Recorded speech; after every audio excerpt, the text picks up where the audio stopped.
Segregation, equal rights, and social injustice, three things that were the basis of the civil rights movement and also a big part of an ongoing exhibit that will be here in West Michigan. We are honored to have the artist Brian Washington along with us here in the studio this morning. Good morning. Thanks so much for being here with us. Good morning. Thank you for having me. Absolutely. Okay, so what is the name of your exhibit?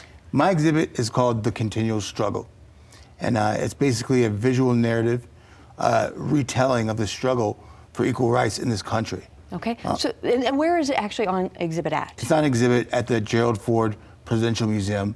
It will be there for a 3.5-month stint until late May. That's quite an honor. Yes, that's fantastic. So this exhibit, explain to people what it is and what it showcases.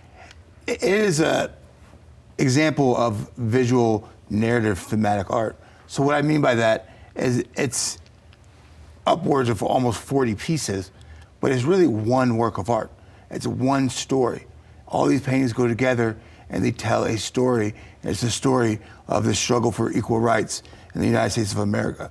A lot of times people only think of that as the formal civil rights period. Mm-hmm.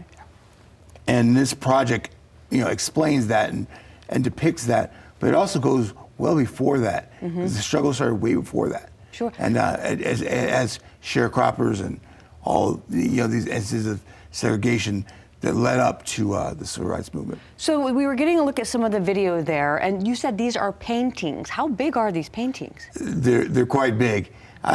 In between museum exhibits, I hadn't seen the paintings in a while, and just yesterday when I went in at the preview of this one, I'm like, wow, I forgot these were that big. But yes, they're very big. There's one centerpiece, which is almost like a mural size. It's almost the whole wall. And then there's several other pieces that are, I don't know exactly how to explain it. I mean, I'm looking around, like the size of some of these TV monitors in here, they're that big? Far bigger than that. Far bigger than that. Yes. So how much time did it take you to do this? And are they based on actual scenes that you've seen over time? No, and that's an interesting question. It's somewhat difficult to answer, but the truth is I have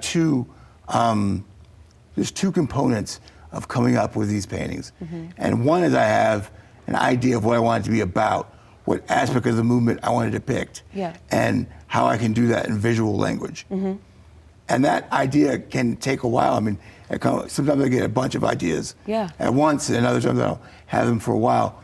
But I record all of my ideas, and then it comes down to the actual execution and painting of these big works. And each one of those, typically takes roughly a month.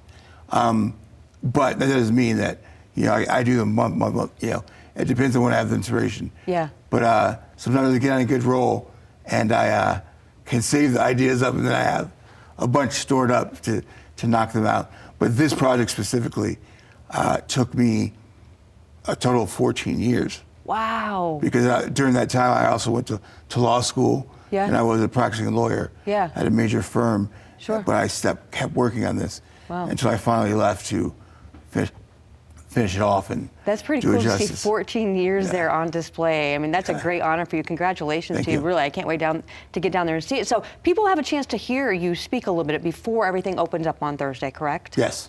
All right, and so people want to stop on down there. They want to take a look at these. They're going to be there for a couple of months, which is great. And it's Black History Month, so the timing is just perfect for something like this. Right. So thank you so much for stopping by. We Thank can talk you to you for a me. very long time. You're extremely talented. So once again, if you want to go ahead and take a look at the Continual Struggle exhibit, is at Gerald R. Ford Presidential Museum, February 20th through May 31st. So it's going to be there for a while, free with paid admission. And if you have any questions or concerns or comments or anything you wanted to know more about this, or maybe even going out to see Brian, go call 616-254-0400. That's 616-254-0400. Thank you so much for stopping by. Thank you for having me. Absolutely.